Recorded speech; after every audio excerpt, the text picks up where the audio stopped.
مصطفیٰ کا گھرانہ سلامت رہے مصطفیٰ. یا مجرا نہیں ہو رہے،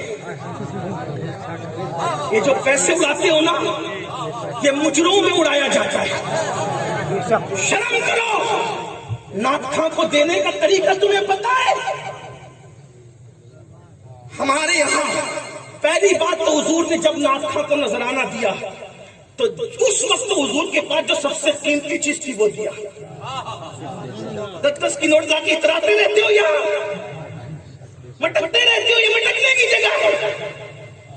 نعت خانوں کو نذرانہ دینے کا طریقہ بزرگوں کے یہاں یہ ہے کہ نعت خواں کا ہاتھ تمہارے ہاتھ سے نیچے نہیں ہونا چاہیے. سمجھ نہیں بات؟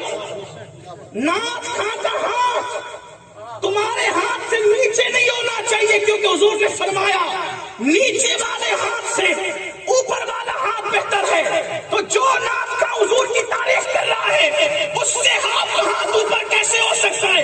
اس لیے ہمارے بزرگ کو جب نعت خانوں کو نذرانہ دیتے تھے تو یوں ہتھیلی پہ رکھ کے ہاتھ نیچے کر کے اپنے ہاتھ نیچے کر کے یوں نظر پیش کرتے.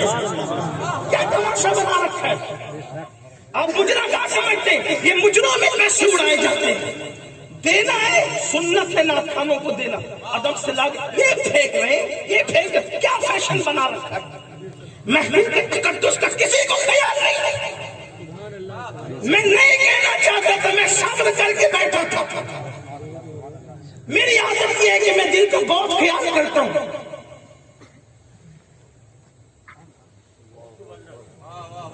آئندہ کم سے کم جب میں موجود رہوں میری موجودگی میں کوئی یہ جرات نہ کرے. اگر آپ کو مجھے نہیں بلانا ہے واللہ بازار بار نہ بلانا، میں لوگوں کو یہی کہتا ہوں. لیکن محفل کا تقدس، اس محفل کو آپ نے سمجھا کیا ہے؟ جہاں تقدیریں بدلتی ہے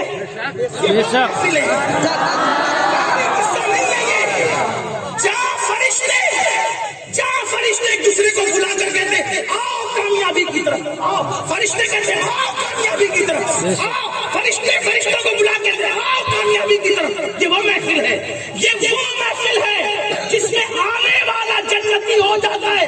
اور آنے والا صرف نہیں بلکہ جو آنے کے موڈ میں نہیں تھا، جو آنا نہیں چاہتا تھا، اپنے کسی کام سے رستے سے جا رہا تھا، لیکن مکبر کی نعت خواں کی ذاکر کی آواز سن کر صرف آ کر کھڑے ہو گیا، تھوڑی دیر سن لیا تو فرشتے کہتے مولا سب تو سننے آئے تھے، ایک سننے کی نیت سے نہیں آیا تھا، گزرتے گزرتے کھڑا ہو گیا تھا، اس کے لیے کیا حکم ہے؟ اللہ فرماتا ہے چونکہ محبوب کے ذکر کی محفل ہے وہاں کوئی محروم نہیں ہوگا، مجھے اس کو بھی خوشی سے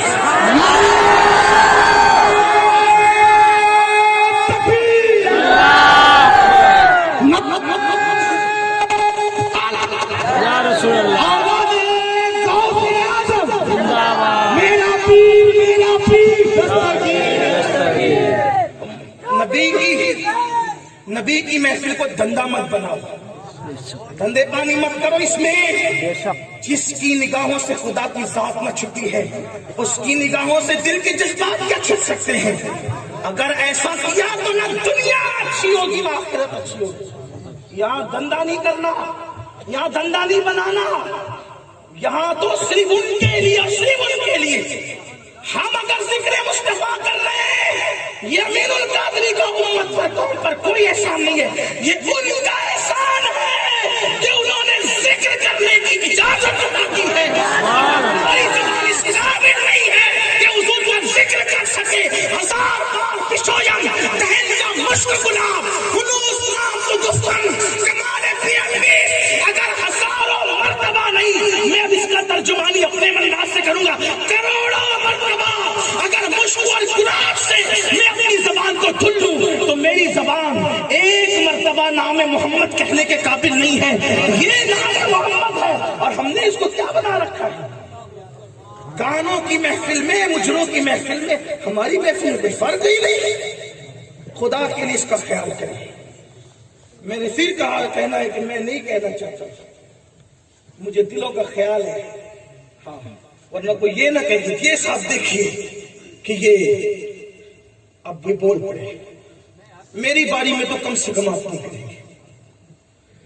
اور یہ بھی آپ سے کہہ دوں کہ میں نے قطعی طور پر آپ کو نظر دینے کے لیے منع نہیں کیا ہے، میں تو یہ کہہ رہا ہوں کہ حضور کی سنت ہے کہ جب حضور کسی ناطخواں کو، کسی مداح رسول کو جو چیز دیتے اس وقت تو سب سے بہتر جو ہوتی وہ دیتے، ایک بار نکال کے دے دو، کیا گھڑی گھڑی لا کر کے کہ میں بار بار ویڈیو میں نظر آؤں کہ دیکھو آج جناب کتنے سخی ہے، ویڈیو والوں کو بتانے کے لیے کر رہے ہیں سب، ان کو دکھانے کے لیے کرو، ان کو۔ ہاں وہاں بیٹھ کر کے کسی بچے کے ہاتھ سے بھیج دو گے نا تو بھی وہ خوش ہو جائے گی، یہاں خودکنے مت آیا کرو، اس کا خیال کر لیا کرو۔ مجھے جلدی سے جو ہے وہ یہ سب چیزیں ہضم نہیں ہوتی، اس لیے مجھے بہت تکلیف ہوتی ہے جب نعت شریف پڑھی جائے سب سراپا ادب، ہاں ذکر مصطفیٰ آتا ہے تو فرشتے سراپا ادب بن جاتے ہیں۔ ان کی نعت کو سمجھا کیا ہے؟ اگر مجھ سے کوئی پوچھے کہ سب سے پہلا نعت خواں کون ہے مدحت کے باب میں، تو میں اپنے اللہ کا نام پیش کروں گا کہ وہ سب سے پہلی نعت بیان کروں گا، اس لیے کہ آغاز سے اخیر تک قرآن نعت مصطفیٰ محبوب کے بیان کا کیسا نقط۔ اور نعت کیا ہے جانتے ہو؟ نہیں سمجھا نعت؟ جب حضرت حسان بن ثابت نعت لکھ کے لاتے تھے تو حضور نیچے بیٹھتے تھے، نیچے حضور بیٹھتے اور حسان بن ثابت کو اوپر منبر پہ کھڑا کرتے تھے، فرماتے تھے تم نعت پڑھو، بتایا اپنے نعت خان۔ شبیر بھائی نیچے بیٹھتے ہیں یا کوئی نعت خان نیچے بیٹھتا ہے، میں کرسی بیٹھا ہوں تو میں نیچے نہیں بیٹھتے، نہیں ابھی تم نعت پڑھ رہے ہو، ابھی تم نے یا اوپر بیٹھو یا کھڑے رہو، اس لیے کہ ذکر مصطفیٰ سے بڑا کام۔ ہم یہ غرور لے کر کبھی نہیں آتے کہ ہم سادات ہیں، ہاں ہم کچھ بھی ہیں حضور کی نالائق کے صدقے میں، حضور کا جو بھی بنتا ہے وہ ہمارے سروں کا تاج ہے، اس لیے کہ وہ حضور کی مدد کر رہا ہے، ہم اسے نیچے بیٹھنے نہیں دیں گے۔ یہ ہونا چاہیے جذبات، لیکن یہ سب کہنے کی باتیں نہیں ہوتی۔ اور حضور علیہ السلام کی محفل بھی حضور کی محفل ہوتی ہے، حضور کی مدحت جس نے کی حضور نے کبھی اس کو محروم نہیں رکھا۔ حسان بن ثابت کے لیے دعا کہ حسان جب تک تو میری نعت پڑھتا رہے تیرا منہ سلامت رہے۔ 120 سال کے ہو گئے تھے حسان بن ثابت، دانت ایک نہیں ٹوٹا تھا، دانت کبھی نہیں ہلا، نوجوانوں کی طرح چہرہ دکھتا تھا، لوگ کہتے تھے پورے وجود پر بڑھاپے کا اثر لگتا ہے، چہرے پہ کیوں نہیں لگتا؟ کا حضور کی دعا کا اثر ہے۔ فرمایا کہ جب تک تو میری نعت پڑھتا رہے گا تیرا منہ سلامت رہے گا۔ دعا کرتے تھے اللہم ایدی الحسان بروح القدس، حسان اللہ جب تک میری تعریف کرتا رہے تو جبریل کے ذریعے سے اس کی مدد کرتا رہے، تو جبریل کے ذریعے سے اس کی مدد کرتا رہے۔ اور یہ دعا صرف حضرت حسان کے لیے نہیں، حضرت حسان کے ساتھ ہر نعت خواں کے لیے ہے کہ جب تک خلوص دل سے امت کے ثناخواں حضور کی تعریف کرتے رہیں گے اللہ جبریل کے ذریعے سے ان کی مدد فرماتا رہے گا۔ ہاں نظر سے ہم کبھی نہیں روکتے، آپ اس کا کوئی مطلب لے لیں، حضور علیہ السلام کی حدیث ہے جس کو نذرانہ پیش کیا جائے وہ انکار کرے وہ میری سنت کا انکار کرتا ہے، اور ایک دن اللہ اس پر ایسا لائے گا کہ اگر وہ مانگے گا تو بھی لوگ اس کو نہیں دیں گے۔ اسی لیے نذرانے میں اور بھیک میں فرق یہ ہے کہ بھیک مانگ کے لی جاتی ہے، بھیک مانگ کے لی جاتی ہے، اور نذرانہ بن مانگے ملتا ہے تو انکار نہیں کیا جاتا، دونوں میں فرق یہ ہے۔ تو اب آپ کتنا بھی مانگ کر کے لیں یہ بھیک ہی ہے، اس لیے ہمارے یہاں بھیک کا تصور نہیں ہے، اس لیے کہ ہم بھکاریوں کی جماعت میں پیدا نہیں ہوئے، ہمارے یہاں نظر کا تصور ہے، اور نظر جو ہے صاحب نظر کو پیش کیا جاتا ہے۔ ایک بار درود شریف پڑھنے کے مصطفیٰ کا